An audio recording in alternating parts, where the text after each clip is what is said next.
Film Club. Thank you for joining us for another episode of Film Club. I am one of your hosts, Andy Harrison, and with me, as always, it's Andy Donaldson. Hello. Every week in Film Club, we invite you along to watch a film with us, and this week we are taking a look at the Boondock Saints.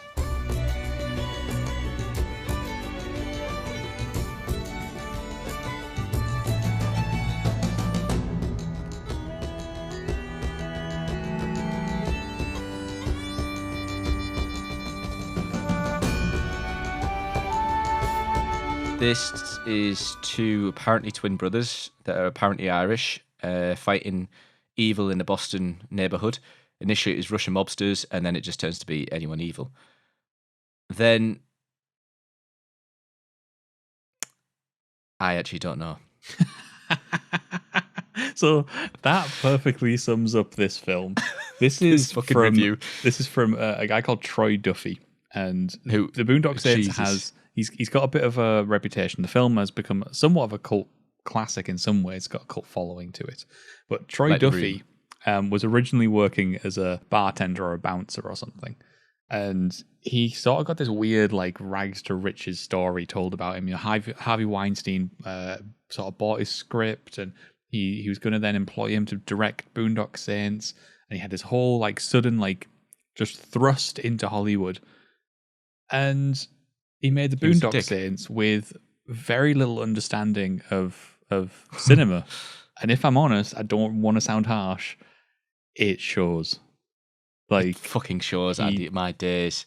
there's a wonderful quote I Oh. found from him where he said, like, he didn't really understand how to write a script, so he just Yep. picked up a pen and started writing.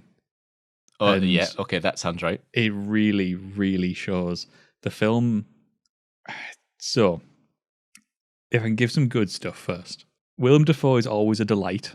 Willem Dafoe is my good bit for the film. Yeah, he basically, you know, he's sort of the carries this film in a lot of ways.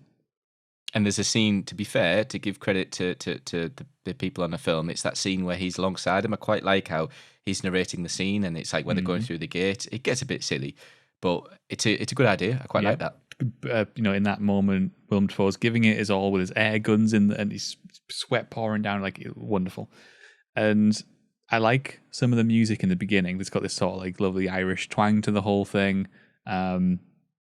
And Moves maybe on to like an orchestra. not necessarily, you know, the music later on. And I think that some of this has some interesting cinematic intent. Like, there's some of this which has, you know, the sort of intention of presenting you with an interesting image.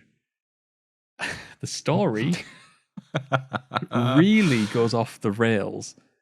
What happens? What genuinely happens? All I kept looking back to is just two people sometimes talking. I couldn't even understand them, and I don't mean anything against the Irish language. It was their interpretation of the Irish language, but it was also the sound mixing was disgustingly bad. Like, disgustingly bad. There's scenes where the music is overpowering the sound. What the fuck? So I'm there trying to listen. Like, I don't even want to rewind. It was that thing. The first part of this film, I was sort of into it. I was curious. It felt loose and it felt sort of rough, and it did grab my attention in some ways because I was curious as to how they were presenting such a rough narrative that would eventually turn into something. The problem was it didn't turn into anything. No. It ended up being, these two guys go on some sort of crusade, maybe from God, maybe not from God, in order to rid the world of criminals, and they take on the vigilante lifestyle. And isn't that really cool of them?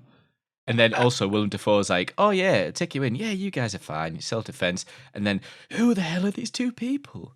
And then, by the way, Billy Connolly. I know, yeah.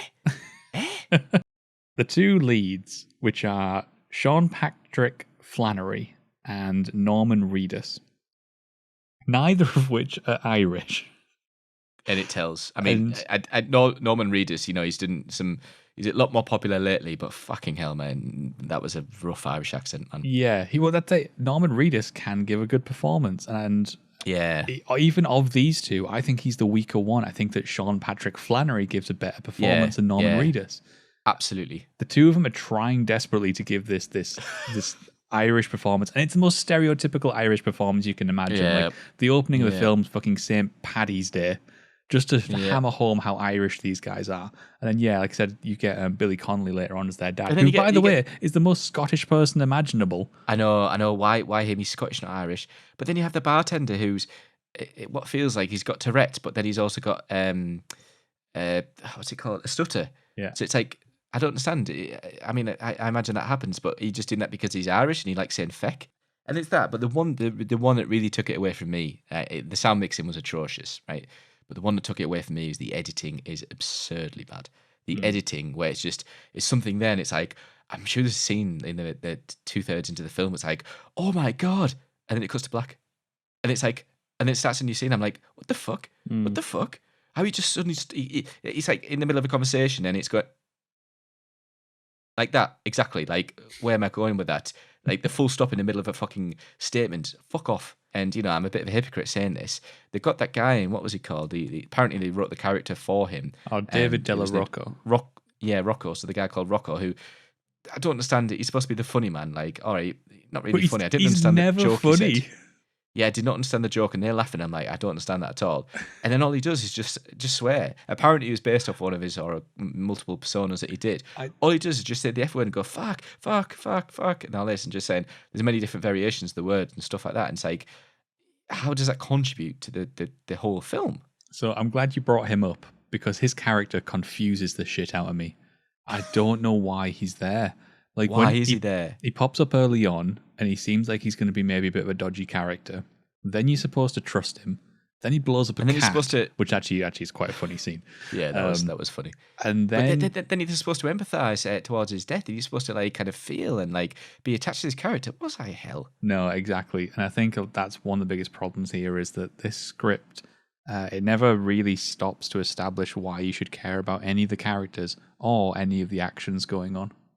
Or any of the film. Speaking of, it got really criticised for its amount of violence. It's trying to be Tarantino for the sake of being Tarantino and incorporate loads of violence. At least Tarantino, when he does his films, has some plot and some kind of reason for the violence. Like Kill Bill, for example, the whole film's about vengeance. We in our earlier review, we were on about that. Like the scenes towards the end, it's there's different ways to approach that violence. Within this, it's just. It's literally violence, and then it doubles down again on the violence because they got Willem Dafoe trying to tell you what happened, to tell you the flashback, which again the pacing of that is just absolutely awful. But yeah, it's just violence for the sake of violence, trying to be Tarantino, and it just does not work. No, it actually reminds me a lot of Guy Ritchie, with like Lock, Stock, and it feels sort of like I think Lock, Stock had come out a year before this. There's a really interesting documentary that you and I were discussing last week called Overnight, which follows Troy Duffy and his rise to fame and rise to stardom as Hollywood's next big thing, and then that sudden crash after he apparently bounced his ego around quite a bit. He, if I recall, the documentary is done by his two mates that worked on the film, or acquaintances. But also, it's part of his character. The reason he got I think he got blacklisted from Hollywood. In fact, the only interesting thing about this film is the production of it and the actual the implosion that happens of said production. So if you want to, if you feel interesting enough to do it, I would recommend it because I found it interesting. The film, no. I know it's got its followers. I know it's got a pretty sizable cult following behind it. So. Please, if you are one of those people, down in the comments, let us know why we are fundamentally wrong. Tell us all the wonderful things about Boondock Saints. But please do. There's Boondock Saints for us. You can let us know what you thought down in the comments. But Andy and I are going to be back once again next week, where we're going to change it up a little bit. We're taking a look at a 2014 film, Chef. Do enjoy, guys. So until then, get watching.